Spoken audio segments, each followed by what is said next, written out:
Selamat siang Ibu dan teman-teman. Perkenalkan, nama saya Angel Raja Gugu, NIM 0320210050. NERS 1B, stiker Santa Elizabeth Medan. Di sini saya akan membuat video mengenai anatomi fisiologi sistem imunologi. Baik, kita masuk ke organ utama dalam sistem imun. Yang pertama ada sumsum tulang belakang. Gambarnya terletak di sebelah sini.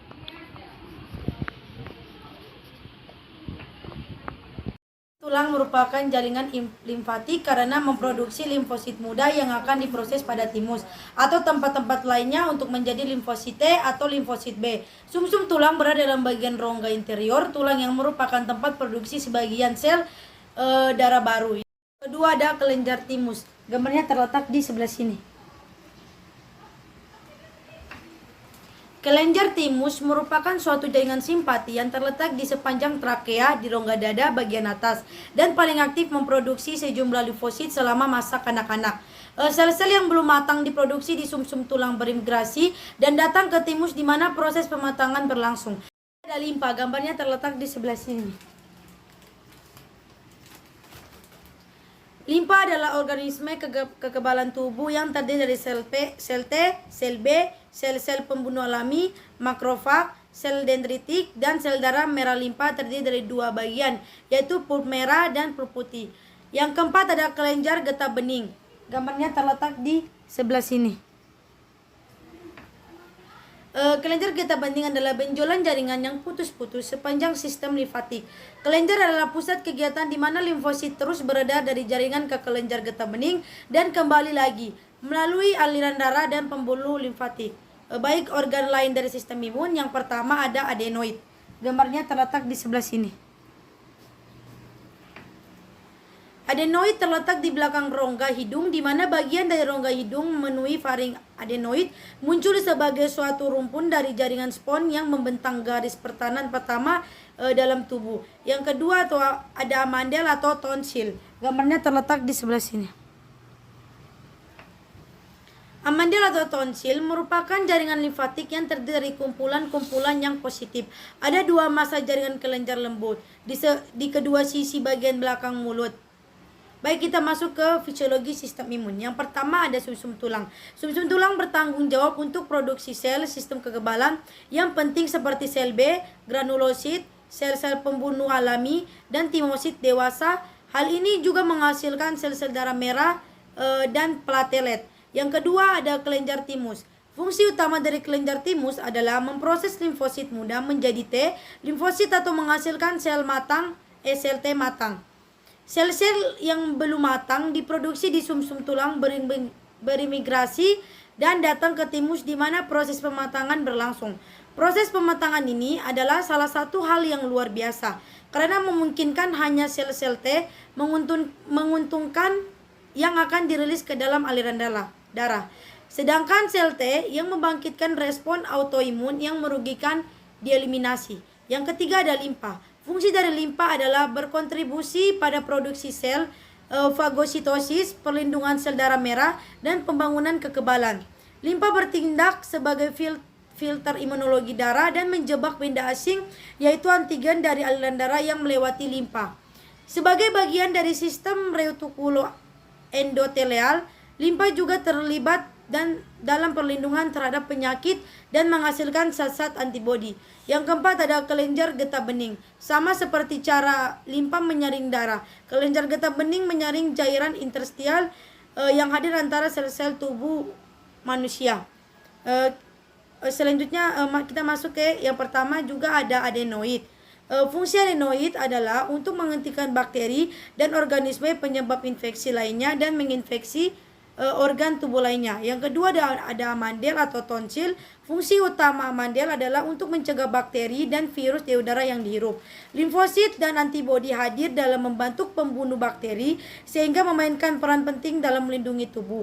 Fungsi utama lainnya adalah untuk memproduksi limfatik dan antibodi yang kemudian akan masuk ke dalam cairan limfa. Baik, kita masuk ke cara kerja sistem imun. Sistem imun adalah sistem pelindungan pengaruh luar biologis yang dilakukan oleh sel-sel dan organ khusus pada suatu organisme.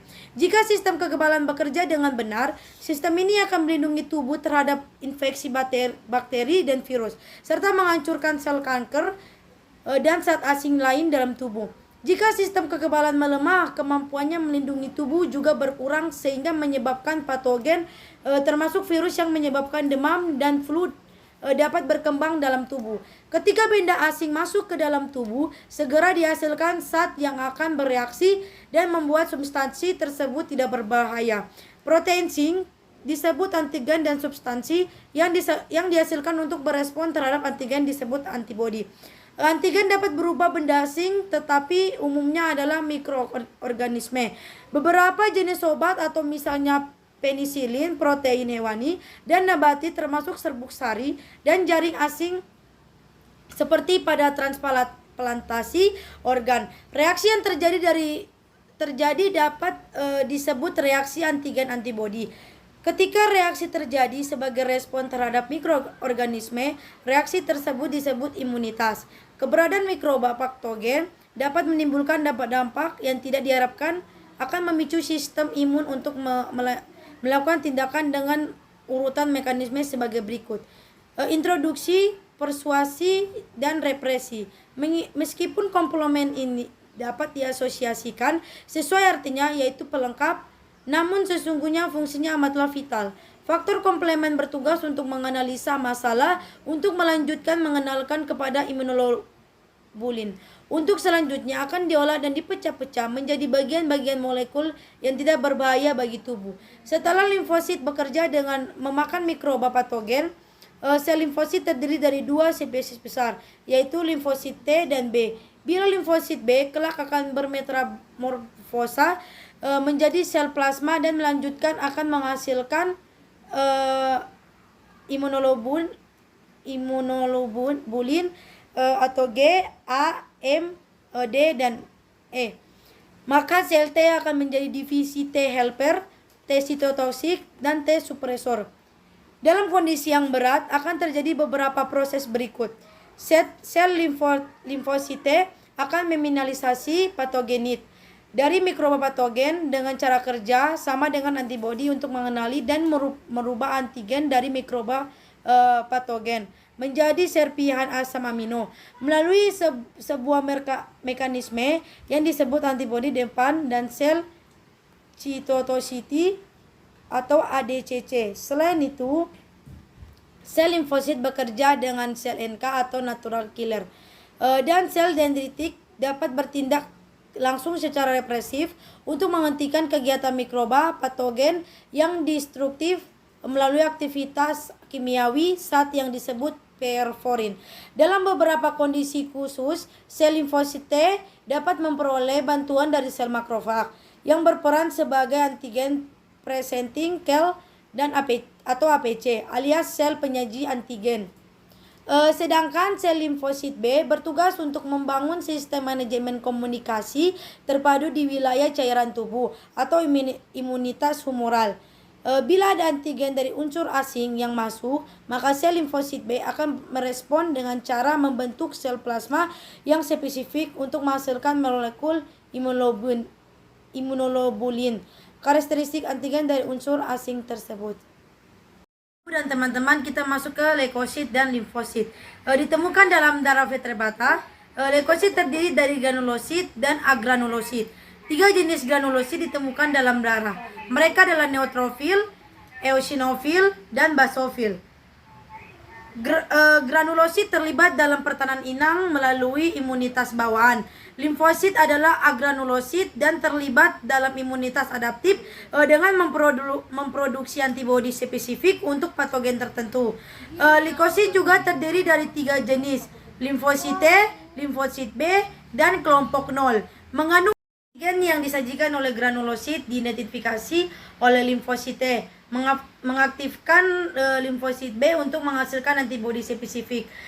Perbedaan utama antara leukosit dan limfosit adalah leukosit adalah semua sel darah putih di dalam darah, sedangkan limfosit adalah salah satu jenis sel darah yang terlibat dalam imunitas adaptif dan vertebrata.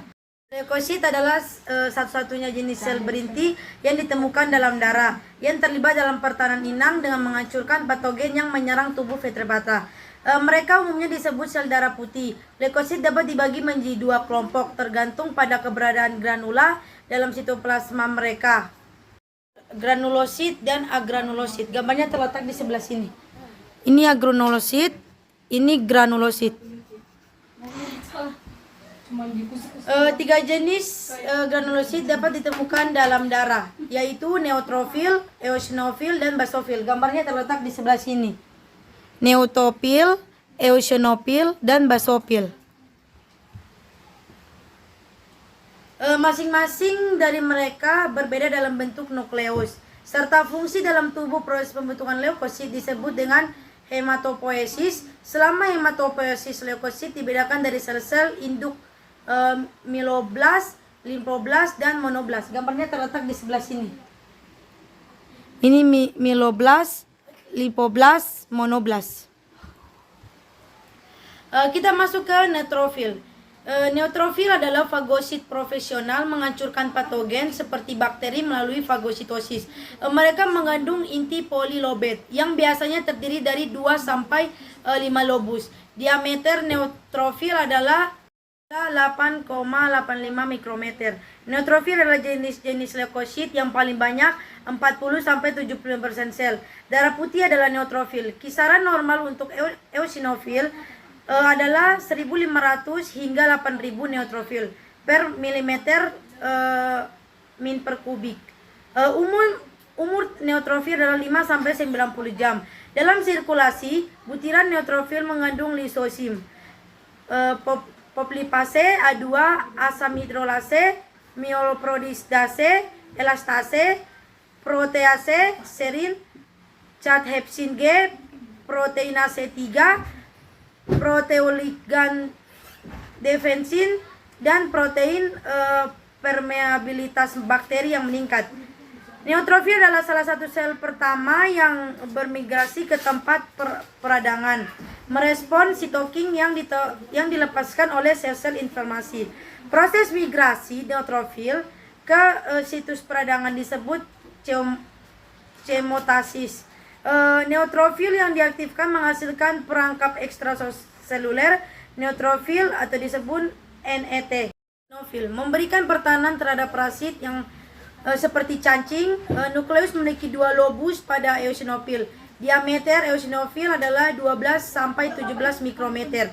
1-6% sel darah putih adalah eosinofil. Kisaran normal untuk eosinofil adalah 0-450 eosinofil per milimeter min per kubik. Sitotoksitas adalah proses yang disediakan oleh eosinofil untuk mempertahankan diri dari reaksi hipersensitif yang umum. Sitotoksisitas dimediasi oleh protein kationik yang termasuk dalam butiran sitoplasma. Butiran mengandung histamin, RNase, DNase, eosinofil peroksidase, plasminogen, lipase, dan protein dasar utama. Basofil dan sel mast juga berkontribusi saat merespon reaksi alergi. Eosinofil juga mampu bermigrasi ke jaringan. Dengan demikian, mereka ditemukan di timus, limpa, ovarium, uterus, kelenjar getah bening, dan saluran pencernaan bagian bawah. Umur eosinofil adalah 18-12 jam dalam sirkulasi. Dalam jaringan, itu adalah 18-12 hari. Dengan aktivasi eosinofil, sitokin seperti TNF, alfa, dan interleukin. Faktor pertumbuhan seperti TGF, beta, dan VEGF dan beberapa spesies lain diproduksi. Selanjutnya kita masuk ke basofil.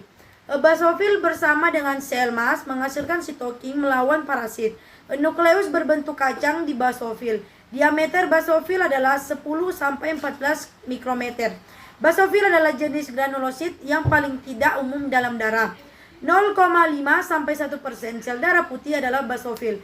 Kisaran normal untuk basofil adalah 0-300 basofil milimeter min per kubik. Umur basofil adalah 60-70 jam. Sitokin ini memberikan pertahanan melawan peradangan alergi. Butiran mengandung histamin, enzim proteolytik seperti elastase dan lisofosfolipase, dan proteoligan seperti heparin dan kondroitin. Histarin dan heparin dalam granula mencegah pembekuan darah saat beredar. Basofil juga berperan dalam memberikan pertahanan terhadap infeksi virus.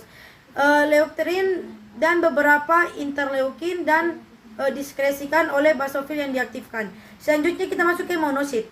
Monosit adalah satu-satunya agranulosit yang ditemukan dalam leukosit selain limfosit. Mereka terlibat dalam pembunuhan patogen antar sel. Mereka memiliki tanggapan segera sebelum masuknya sel darah merah lainnya ke daerah dalam yang terinfeksi.